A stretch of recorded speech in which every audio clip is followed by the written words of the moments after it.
Inferno by Dante Alighieri. Canto 1. In the middle of his life, Dante has left the straightforward pathway and is lost in a dark forest. He tries to regain the path by climbing a mountain, but his way is barred by a leopard, a lion, and a she-wolf. Each creature represents a different sin. Virgil appears and offers to show him another way, one that leads through hell and purgatory. After that, a more worthy guide, Beatrice, will lead him to paradise. Virgil, as a pagan, is not allowed to go there. Dante gladly adopts Virgil as his leader. Midway upon the journey of our life, I found myself within a forest dark, for the straightforward pathway had been lost. Ah me, how hard a thing it is to say what was this forest savage, rough, and stern, which in the very thought renews the fear. So bitter is it, death is little more, but of the good treat, which there I found. Speak will I of the other things I saw there. I cannot well repeat how there I entered, so full was I of slumber at the moment in which I had abandoned the true way.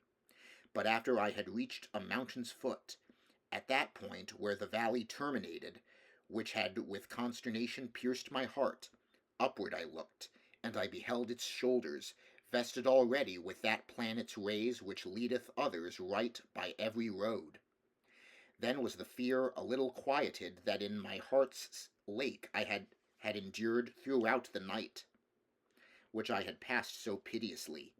And even as he who, with distressful breath, forth issued from the sea upon the shore, turns to the water perilous and gazes, so did my soul, that still was fleeing onward, turn itself back to re-behold the pass which never yet a living person left.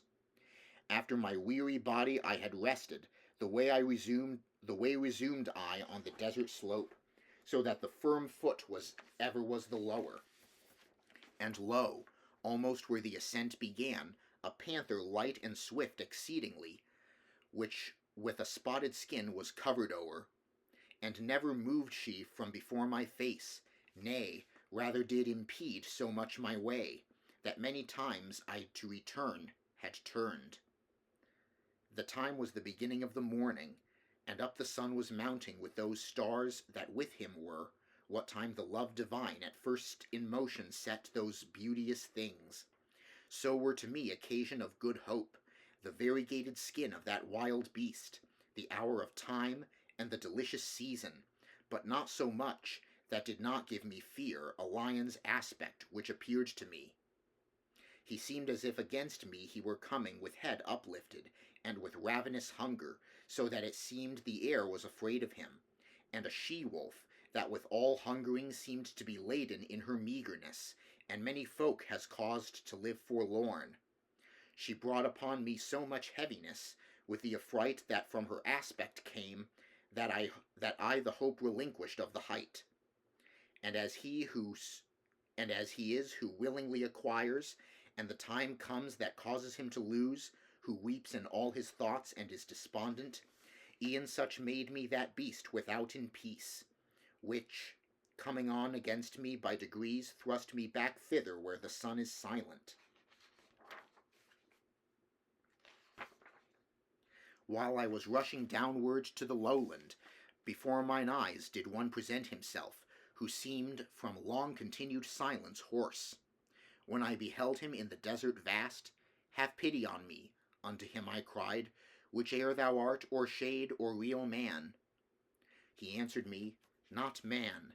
Man once I was, and both my parents were of Lombardy, and Mantuans by country both of them.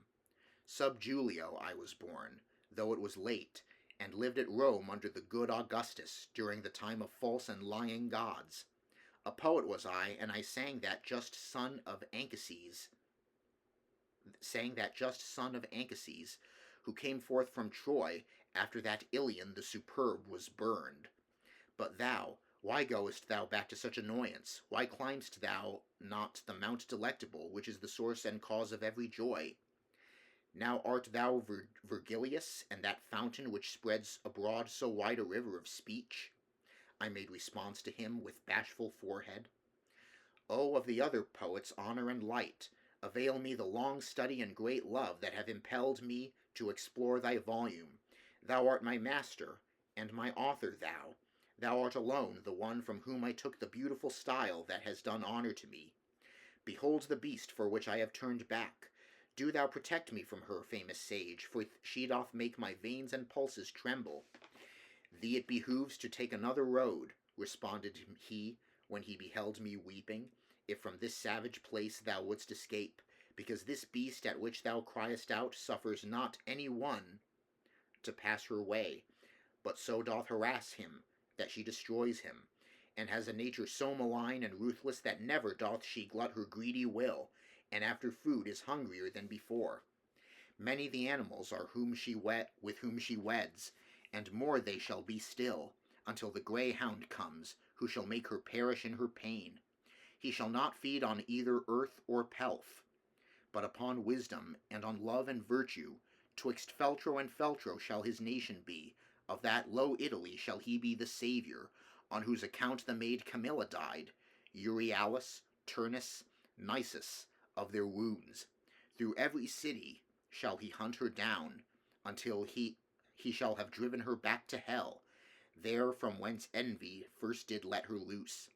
Therefore I think and judge it for thy best thou follow me, and I will be thy guide, and lead thee hence through the eternal place, where thou shalt hear the desperate lamentations, shalt see the ancient spirits disconsolate, who cry out each one for the second death.